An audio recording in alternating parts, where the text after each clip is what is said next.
Here's my Privateer141. I pretty much put everything back to stock. I wanted to see how much, stock weighs. The only thing that's not stock is the tires. So these are the Maxxis Recon 2.6 EXO Plus in the back, Recon 2.6 EXO in the front. Crank Brother candies, I think these are called. The plastic ones, polymer, fancy name for plastic.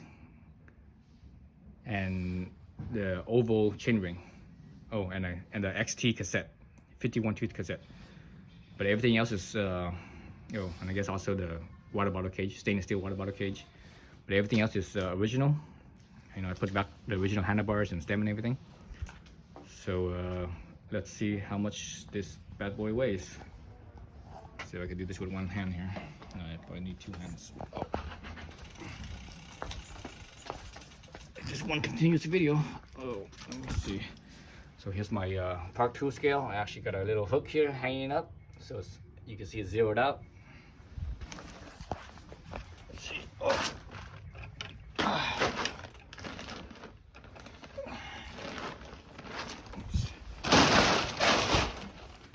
All right, so you can see it's hanging. All right, it's hanging. And there's the weight, 34 pounds. Oh, exactly 34 pounds. So 34 pounds for the bike, basically ready to ride. All you need is a water bottle and that's it. Again, the XT cassette. So the original one is a GX cassette, 52 tooth GX. And this is a 51 XT. So the XT cassette's actually heavier. But anyways, the other thing I added was this little mud flap, but this thing hardly weighs anything. So again, 34 pounds. All right, so let's take this down.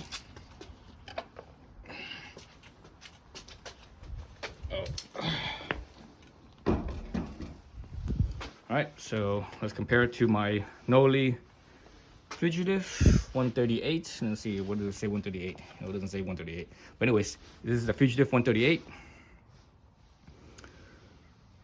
Everything on this is original as well, except for the mud flap. I added the mud flap here. Tires, these are also Maxxis Recon 2.6 tires. Recon 2.6. Basically the same as the Privateer. So 2.6 front and rear, but the front is the EXO and the rear is EXO Plus.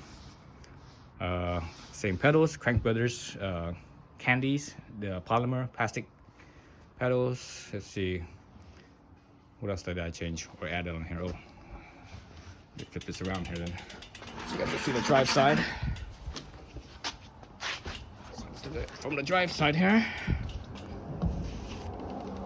So I added also an oval chainring, same thing, wolf tooth oval chainring, same as the Privateer.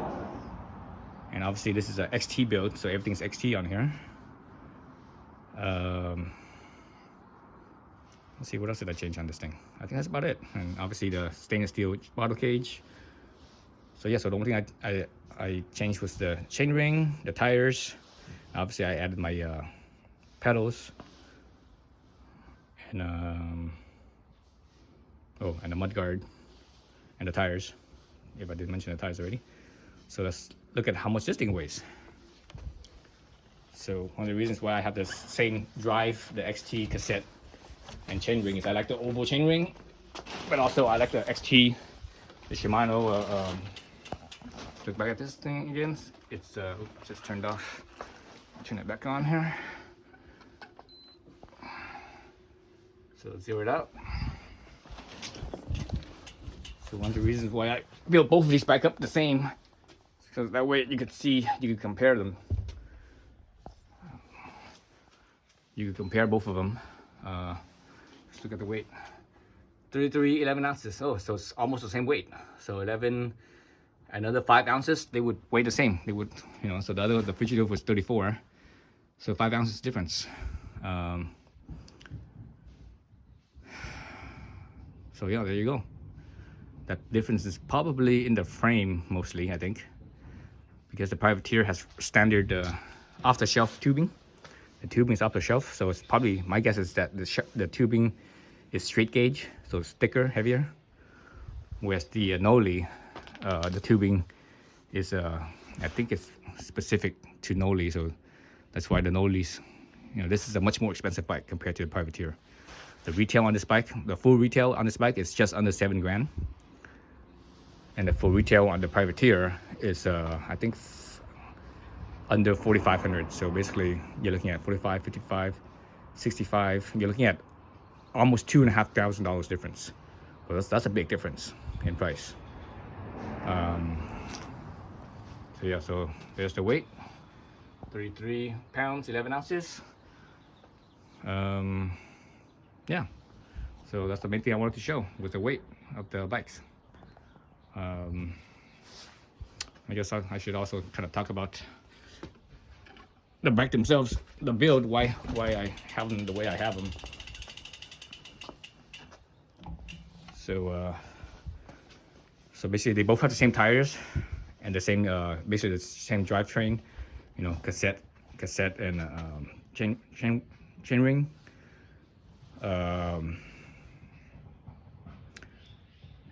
And actually I even have them set up, I mean, they have different suspension. This is a Float X2, or is it even called Float? Yeah, Float X2 and Float 36. Over here you have a X2, or Float, excuse me, not X2, Float X, and a Pike.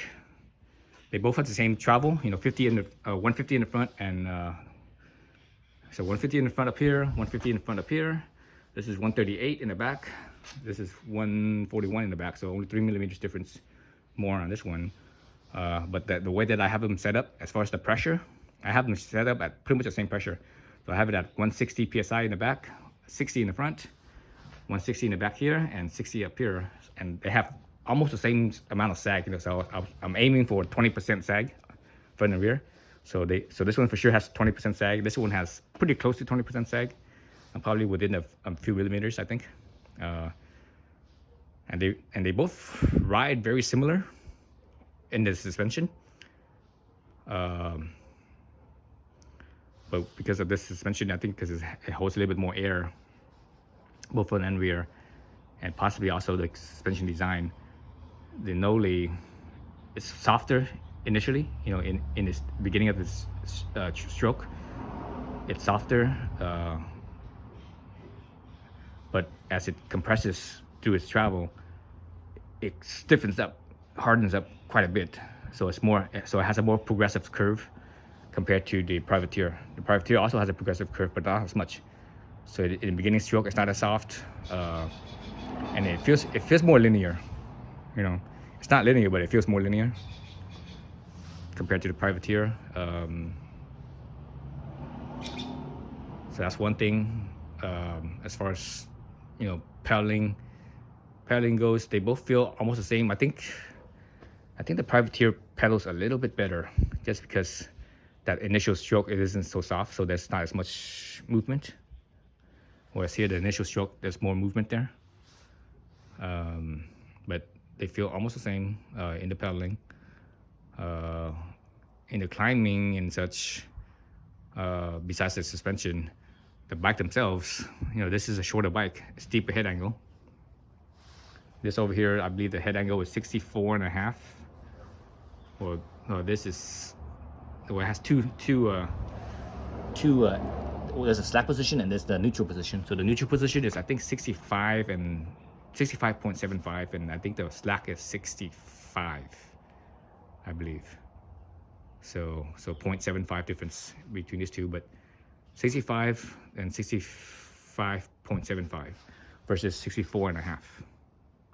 So this is slacker, right? And look at the chainstay length. This one right here, the chainstay length is 440. Over here, the chainstay length is,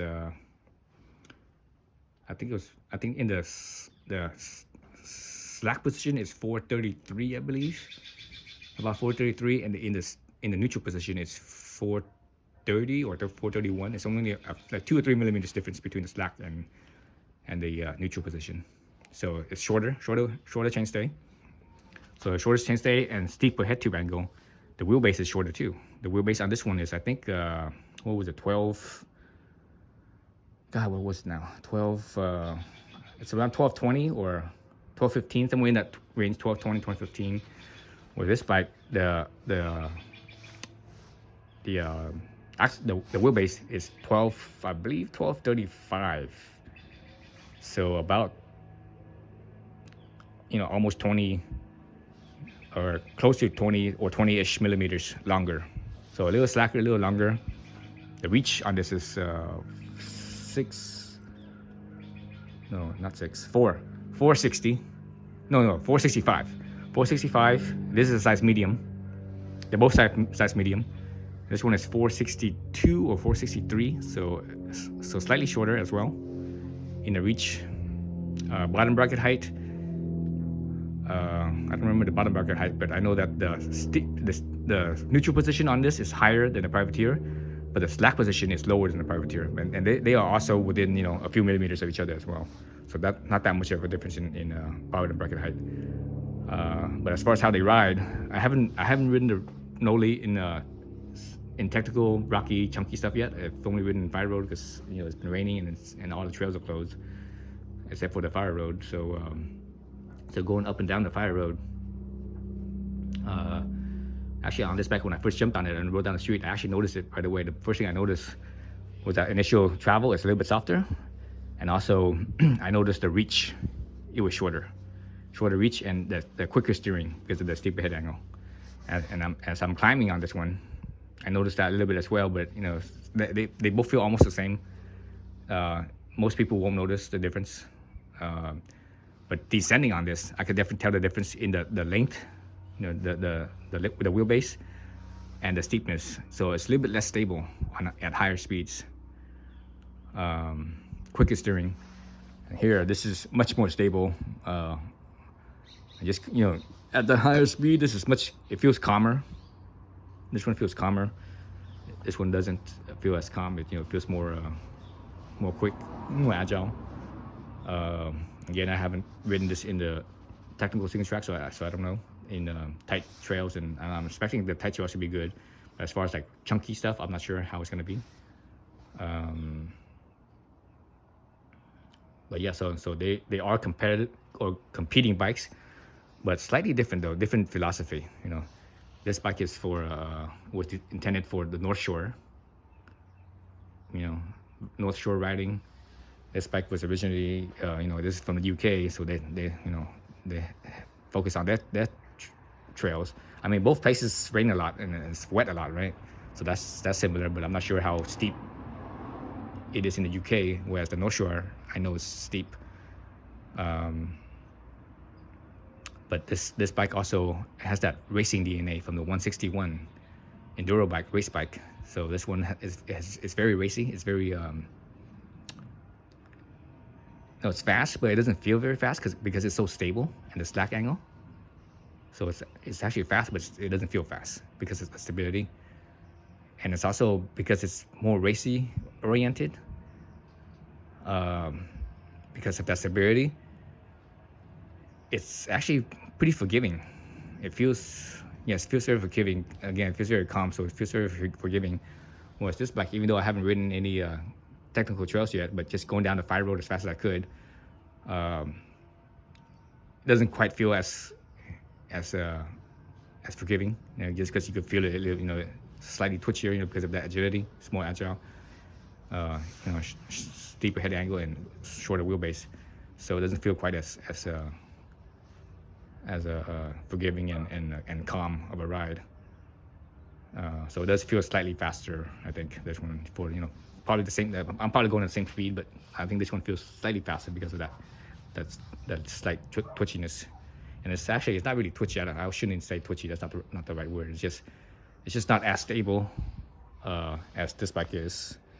This bike is long, slack, calm feeling. This bike is more agile. That's the word. More agile, or a more agile bike, not twitchy. yeah, so basically that's my initial look at the two. I think once the trail opens up, which is hopefully soon now, I'm not sure. Again, well, not sure when the trail's gonna open up. Once the trail open up, I do a few technical rides on this, technical ascents and descents, up and down. See how it feels. But I still need to play around with the suspension setting because I haven't, the suspension setting right now. I just have it on the middle of every adjustment, both high speed and low speed rebound and compression. I just have to set at the middle because again, on a 5-road you can't really set up the settings because it's so smooth and you don't know exactly what's going on a 5-road compared to technical trails and chunky trails. So need to do more riding with this, but initially that's how the difference between the two feels. So it depends on what you are. If you're you want a bike that's a little bit easier to ride and more forgiving, and your skill is not as your skill is not as good, go for the Privateer. This is a more forgiving bike, easier to ride. The Knolly, at least for high speeds, higher speeds, this for sure. The Knolly, again, I haven't ridden any single track technical stuff yet, so I don't know. The verdict's not out yet. Give it another month or so of riding, and probably a few more months, I would say. And I need to play around with the suspension, then I will have a much better idea. But again, this is my initial impressions and my first thoughts on it. So drivetrain, I'm really digging the XT. I just prefer the XT so much more than the SRAM, the GX Eagle. The XT, it just shifts better. It's a little crisper, and also it's not just the shifting that's better. Because I think the GX Eagle shifting is good enough. It's fine. The thing that bothers me about the SRAM cassette is the gear jump. The gear jump, if you have the biggest ring is a 52, then the second biggest ring is a 42. So that's a 10 tooth difference. Or you could get the 50 tooth. You go 50, 42. That's still an 8 tooth difference. Whereas Shimano is 51, 45. So that's only 6 tooth. So it isn't abrupt of a change. So when you're climbing stuff, climbing technical climbs, because when I climb, I like to stay seated. I don't stand up too much. Sometimes, the only time I stand up is if I want to shift my weight front and back around. But otherwise, outside of that, I don't like to get off the saddle. I find that when you stay on the saddle, it just climbs better. It's more efficient. I don't get as tired. And maintain better traction and all the positives, except for the weight shift. When you need a weight shift, then you get off the saddle. But so because of that, when I'm changing from whatever gears, it's much smoother and it isn't so abrupt. It doesn't throw me off. Whereas the SRAM, because of that the two difference in the biggest one and the second one, it's so far apart that it completely throws me off. It's like I could be up on a technical section. I'm like, okay, maybe I'm on the 42, then go, okay, I need to go a little bit easier. Then also on this 50 or 52, it becomes too easy, and I can't get up the technical section. Or I'm here, then I on a 51 or 52 or 50, then I jump to a 42, and also it's too it was too soft, and also it got too hard. Whereas with the Shimano, less teeth difference, it's a much smoother transition. So I think in technical climbing, it's better. The Shimano is better because of that reason, of that spacing between the bigger cogs in the back. Yeah, so I think that's enough chit chat for now.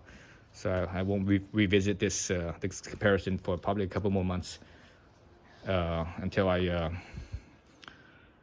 dial in the suspension and do some technical chunky tight trails. Then going up and down those trails, and then I would know how well they compare. But initially they are very similar.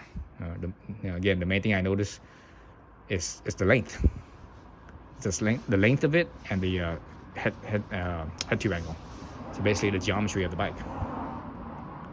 Otherwise, the rest of the suspension design is so similar. They're both horse length 4-bar, where this one is a 4x4. So the shock is a little bit more. The shock and the shock movement is more isolated to the pedals and the wheel movement compared to the traditional horse length 4-bar. But again, they're so close to each other that they almost, someone that's doesn't have a feel for bikes or less experienced, they won't know this difference. They both feel almost the same. Almost, it's hard to tell. So the biggest factor is, again, the shorter wheelbase and the head tube angle. All right, that's it. Thanks for watching.